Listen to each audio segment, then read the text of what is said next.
Hola amigos y bienvenidos de nuevo. Espero que estén muy bien el día de hoy. Y en esta lección vamos a hablar sobre el verbo ser. Now this ser also means to be, just like estar, but we must remember that estar we use when talking about temporary things. And ser, what we're going to talk about today, is used for more permanent things. So, obviously, it also means to be. Now, in English, we don't have a distinction between to be. We only have one form, and we use it like this. We say the dog is here, talking temporary here, its location. The dog can be anywhere at any moment. But we also use is in the second sentence. The dog is brown. So that is a description. The dog likely isn't going to change its appearance very much, and so we consider this to be a permanent factor. All right, so just like we had our estar chart, here is our ser chart. Hopefully this brings back some memories as we see yo soy, for I am, tú eres, you are, él es, he is, ella es, she is, y ustedes, you are, forma. We are the nosotros somos, we are, vosotros sois, you all are, in Spain only. Ellos y ellas son, they are, masculine and feminine, and then ustedes son, my, you all are. Important to note again that our subject pronouns never change. Okay, these are constant all the way throughout, regardless of what verb we are working with. All right, so estar had 4 times in which we would use that version, whereas ser has 7.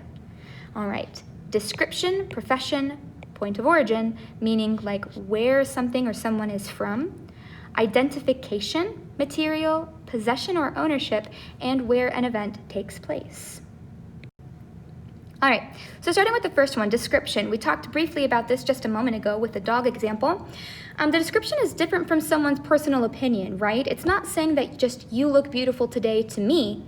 I'm stating as a fact. You kind of can't deny it. So, in this first example here, we see la casa es roja. So my subject here is la casa. This is what I'm describing. And the verb that I've chosen for ser is es. It's like a singular thing, right? So la casa es roja. You can't deny it. It's red, and it's probably going to stay red for quite some time. We have another one down here. We see somos simpáticos. We remember that that subject for nosotros doesn't have to be included because it has that unique conjugation. And then simpáticos, I am describing how we are.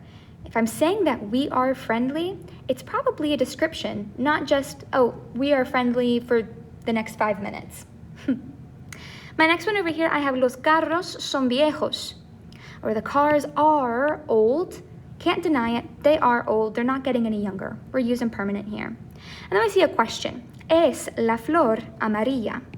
My subject, la flor, and my verb that matches is es here, singular thing. Is the flower yellow? Not gonna change. All right, so we also use this when talking about profession. And you'll see that the first example here, remember, it says soy estudiante. So I am the subject here. I am. I don't need to have my yo in front of it simply because soy is specific only to I. However, when we look at estudiante, many students say, well, I'm not a student forever, it's not a career, in which you're right. But if you think about the entire duration of your schooling, it probably goes to about 13 years, not including college or any type of graduate degrees. So it's pretty much your profession right now. Just like we see, él es arquitecto, he is an architect. We have ellas son maestras excelentes, or they are excellent teachers. And then I have another question here. We see, eres tú ingeniero? My subject here, my verb is also here. All right, so you will have noticed, hopefully, that we do not translate the a or the an when stating an unmodified expression. And that's just a really long way of saying that we don't put a or an in front of the person's profession, right? So what we do in Spanish is what we have here. José es estudiante. It looks like it literally translates as José is student. The only time that we're going to include this un or una, this a or an, is if we are describing what type of student or worker that they are. So in the second sentence here, José es un estudiante fantástico. He is a fantastic student.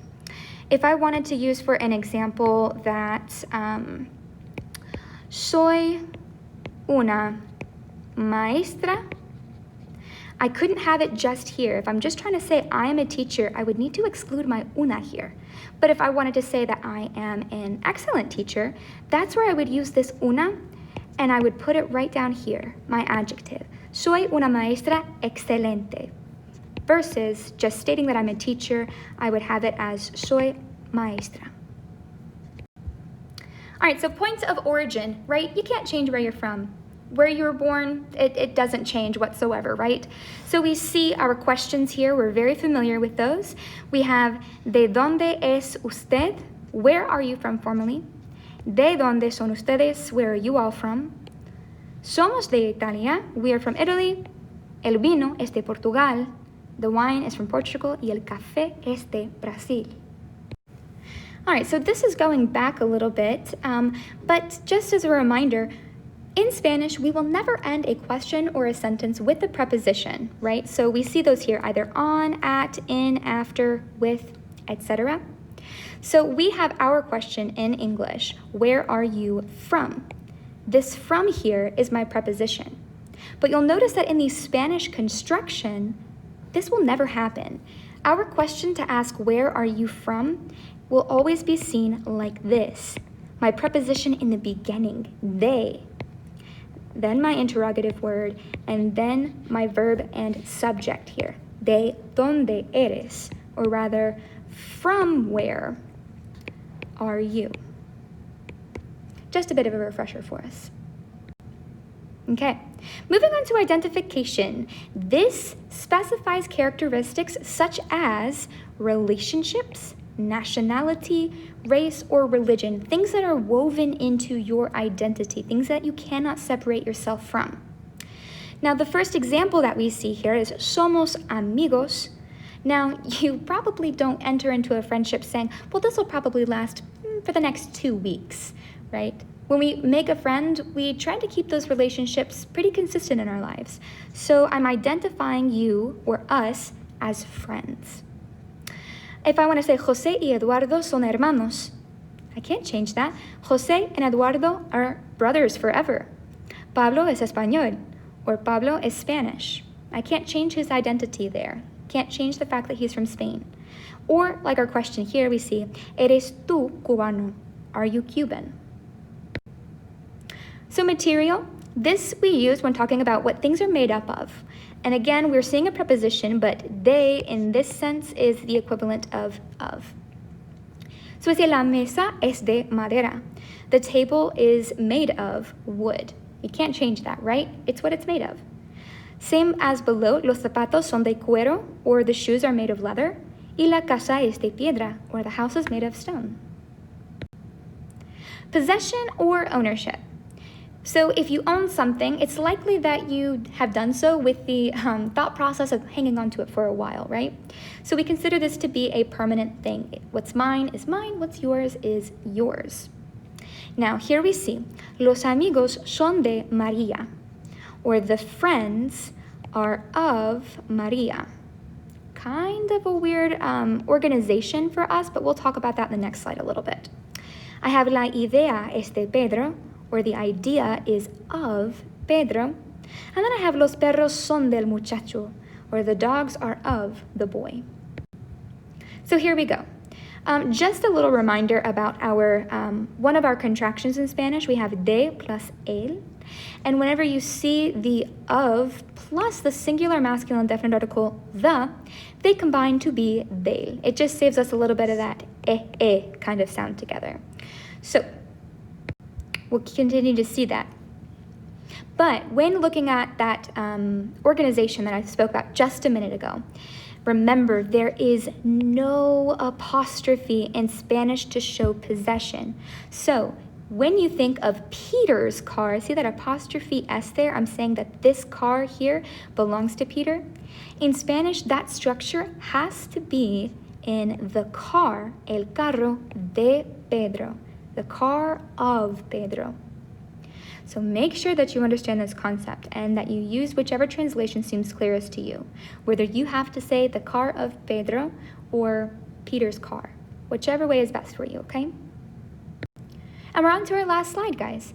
Lastly, where an event takes place. So if you're throwing a party, if you're having an event, and you make it a place, well, that event is only going to be happening there, so it's not changing either.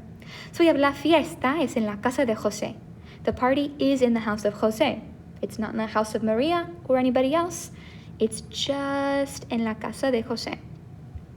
El concierto es en el club, or the concert is in the club. La protesta es en la capital. The protest is in the capital. And the equivalent for the English translation is like take or takes place. All right, my friends, that is everything for our SER review. If you have any questions or need anything else, don't hesitate to reach out. But otherwise, have a marvelous day y nos vemos pronto. Adiós.